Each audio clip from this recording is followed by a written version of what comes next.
Okay, so recently, I think like sometime last week, there was this debate that started and it spread like wildfire. I think it started on a podcast and there was a whole conversation about if KDB deserves to be in consideration for the Premier League Mount Rushmore.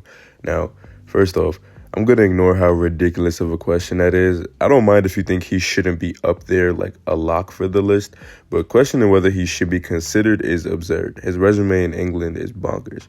That topic, though, was part of the overall question. Who's on the Premier League Mount Rushmore in the first place? I've thought about it here or there in the last few days because, to be honest, it's a lot harder than some would think. There's only 4 spots up there, so you're always going to feel like there's at least a couple solid candidates being snubbed. Before we even actually talk about it, though, a quick refresher because I know there's a good amount of y'all that aren't American. Mount Rushmore is a monument in South Dakota where the heads of 4 presidents have been carved into the side of a mountain. Why did they do this?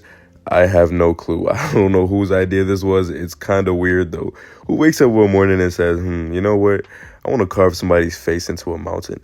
You couldn't just make a regular statue, bro. I don't know. It just feels a little dramatic. I'd also never go see this in person, to be honest. Nobody ever talks about how freaky it is to be looking up at giant faces sticking out of a mountain. I'm so good off that. Thank you very much.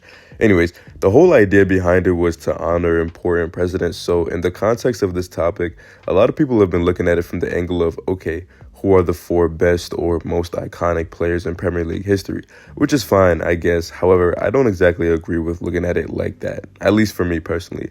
Those 4 presidents weren't picked just because they were necessarily the best presidents or necessarily the most iconic.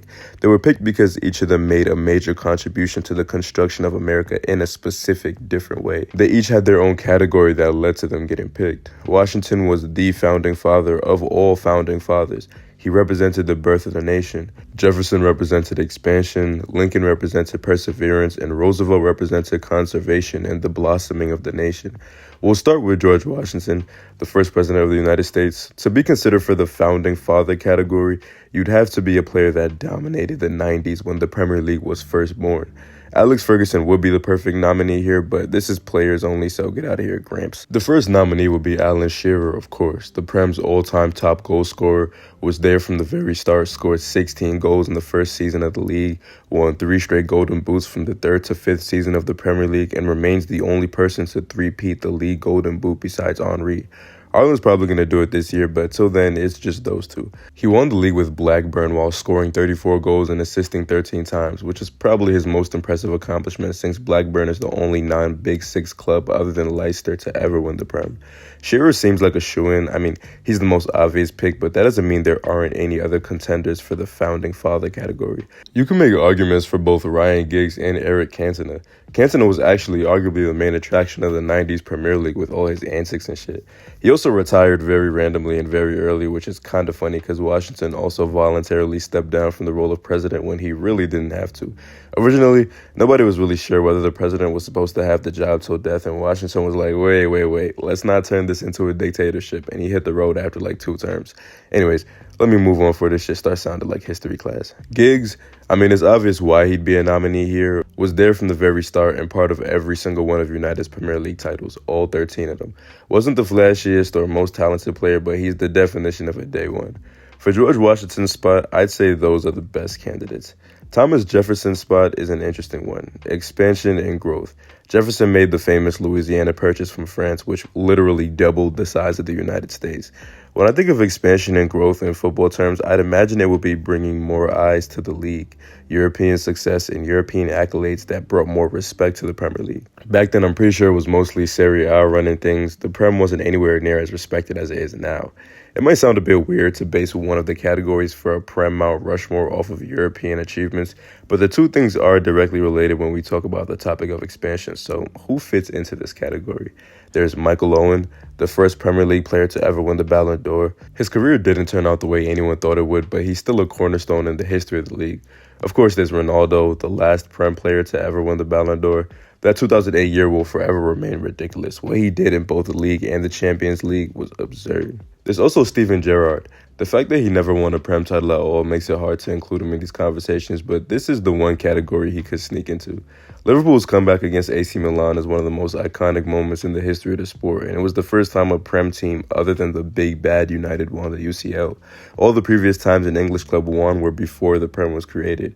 Whatever your idea of expansion is, I feel like growing England's reputation around Europe is the biggest factor in this category, and that's why these are the nominees. Teddy Roosevelt was supposed to represent conservation and the nation, quote-unquote, blossoming due to his work protecting nature and guiding America through a period of crazy industrial growth while having numerous things like the Panama Canal and the creation of national parks under his belt too. His time in office is basically notable for taking America from a building nation to a world power while nurturing the nation itself.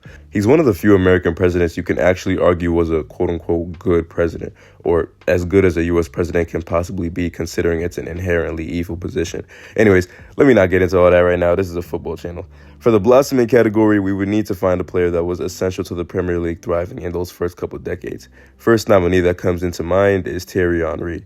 How boring would the Premier League have been back then if Arsenal and United weren't going head-to-head after the turn of the century?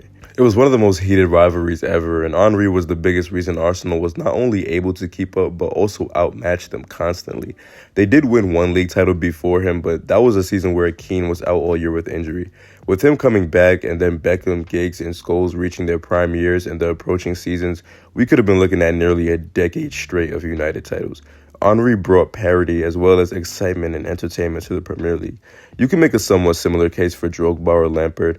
After 7 straight years of two-horse races for the title, they burst onto the scene in 2004 and joined the party. Suddenly, it was United, Arsenal, and Chelsea, and then Arsenal slowly faded away. For much of the next half-decade or so, it was Chelsea and United slugging it out at the top. Drogba won golden boots in 2 of those seasons. Frank Lampard, meanwhile, won Player of the Season 1 of those years and led Chelsea to each of their titles in that time frame. Wayne Rooney is also somebody that could be nominated here. He's like the perfect example of Premier League nurturing. Started off as a 16-year-old wonder kid at Everton, moved to United and became one of the core members of one of the world's greatest teams. Then when his partner in crime left, he remained and drove United to 2 more league titles on top of that. In his prime, he was the epitome of an attacker, honestly the exact definition of the word forward. Feel like he fits best in the blossoming and conservation category because he started off in the Prem, thrived in the Prem during its ascension to best league in the world, stayed in the Prem when others left, and pretty much became synonymous with the term Premier League. There's plenty of other names that could also be nominated here, by the way. Ronaldo, again, for example. It's probably the hardest category to pick a clear winner out of. Last but not least, though, Lincoln's category was perseverance. He held the nation together when it literally split in 2 during the Civil War, and he's the main reason America even still exists as we know it today. For this category, there's 2 specific nominees I'd pick, both who went through very similar situations. Kevin De Bruyne, originally signed for Chelsea, was prematurely deemed a disappointment and sold away after playing just a few games. Absolutely ripped through Germany with Wolfsburg and then came back and has been terrorizing the Prem for nearly a decade now with Pep. Mo Salah, originally signed for Chelsea, lasted a season longer than KDB but still barely played and was sold away. Had a couple great seasons with Roma before Liverpool snagged him, and he went on to have one of the greatest careers in the history of English football.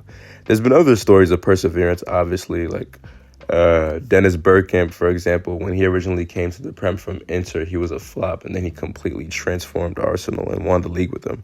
I mean, Eriksson also literally fucking died and came back to the Premier League, so shout out him. But this is the Premier League Mount Rushmore. A player like Eriksson isn't going to get up there just for fucking dying. A player being tossed aside just to return and become an all-time great in the very same league is just different. So who would I choose from all these nominees in all these categories? Well, for George Washington's face, the obvious answer is Alan Shearer. Giggs and Cantona were courtesy nominees. The all-time top scorer takes that every time. For Thomas Jefferson's face, I'm going to give it to Ronaldo. Owen, shout out to you, but hell nah. Gerrard, shout out to you too, of course, but no. Ronaldo winning the Champions League with United while breaking the 38-game record for goals in a season at the time and winning the Ballon d'Or while quickly becoming the most exciting player in the world at the time was another level. I've seen a lot of people say he doesn't deserve it because he didn't do it in the Prem for long enough, but I don't see how those 6 seasons aren't enough. 2006 to 2009 alone gives him an argument. If we're specifically talking about growth and expansion in football context, bringing the Ballon d'Or and the UCL to England during a stretch where you three-peated the league absolutely gets you a spot here. For Teddy Roosevelt's face, I'm giving it to Henry. I understand anyone who wants Rooney included just off his name alone, but only one can go in this specific category, and Henry simply cannot be left off of this. He was the superstar of all superstars. If you want to talk about the Prem blossoming, Henry was one of the main causes of that, and him and Arsenal's rebellion, you could say, against United brought one of the best eras of English football. Then we have Abraham Lincoln, perseverance.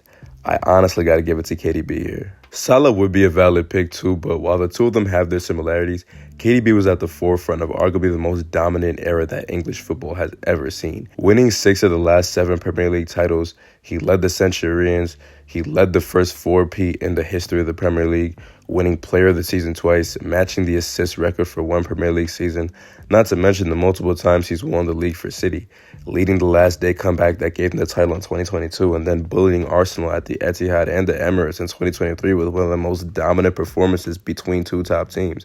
While most of the players I picked are past legends from years ago, I feel like it wouldn't be right to not include at least one recent legend. The City Pool era is too huge of an era to not have anybody on here from that time period.